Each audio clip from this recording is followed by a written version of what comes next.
Hi hello friends, మీరు చూస్తున్నారు trending రా బాబు యూట్యూబ్ ఛానల్. చంద్రబాబు కీలక వ్యాఖ్యలు చేశారు. ప్రజల్లోకి ఎమ్మెల్యేలు ఎంపీలు వెళ్ళాలి అని అన్నారు. దీంతో తీవ్ర భయంలో జగన్ ఉన్నట్లు తెలుస్తోంది. మరి దీనిపై పూర్తి ఇన్ఫర్మేషన్ ఈ రోజు వీడియోలో చూద్దాం. ఫ్రెండ్స్, ఈ వీడియో చూస్తున్న వారిలో వైసీపీ కార్యకర్తలు ఉంటే వాళ్ళకి ఒక ఛాలెంజ్. ఈ వీడియోలో ఒక అక్షరం కూడా అవాస్తవంగా మాట్లాడడం లేదు. వీడియోని చివరి వరకు చూడండి.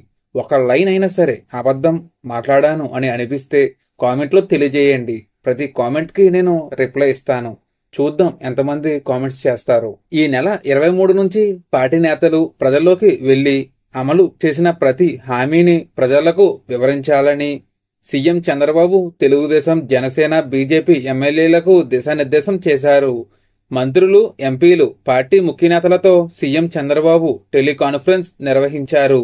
ఏడాది పాలన విజయాలను, సూపర్ 6 హామీలు దాదాపు అమలు చేశామని, వాటిని బలంగా ప్రజల్లోకి తీసుకువెళ్లాలి అని సీఎం చంద్రబాబు అన్నారు. పల్లెల్లో వెలుగు నింపుతూ పవన్ కళ్యాణ్ గారు గ్రామాలకు రోడ్లు, ప్రతి ఇంటికి మంచినీటి సౌకర్యం, గ్రామ సభలతో పవన్ కళ్యాణ్ గారు కూటమి నేతలలో మొదటి వరుసలో దూసుకుపోతున్నారు.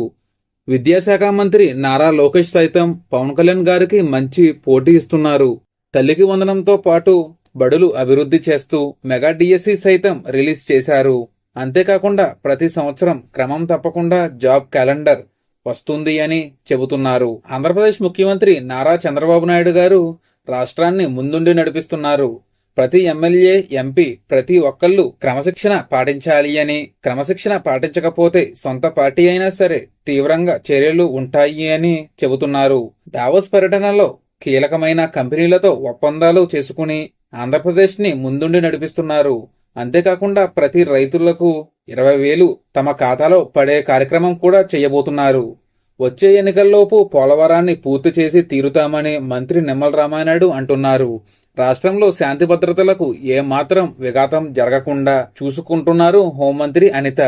అందరికన్నా ముఖ్యమైన భారతదేశం గర్వించే నాయకుడు, భారతదేశాన్ని ముందుండి నడిపించే సైనికుడు, భారతదేశపు ప్రధాని మన నరేంద్ర మోదీ గారు దేశంలో, ముఖ్యంగా మన రాష్ట్రంలో ఫ్లైఓవర్స్ కానించి 4 లైన్ల రోడ్ల దాకా, రాష్ట్రానికి సంబంధించిన రాజధాని అభివృద్ధికి, రైల్వే లైన్లు అభివృద్ధికి రాష్ట్రానికి ఎంతో మేలు చేస్తున్నారు.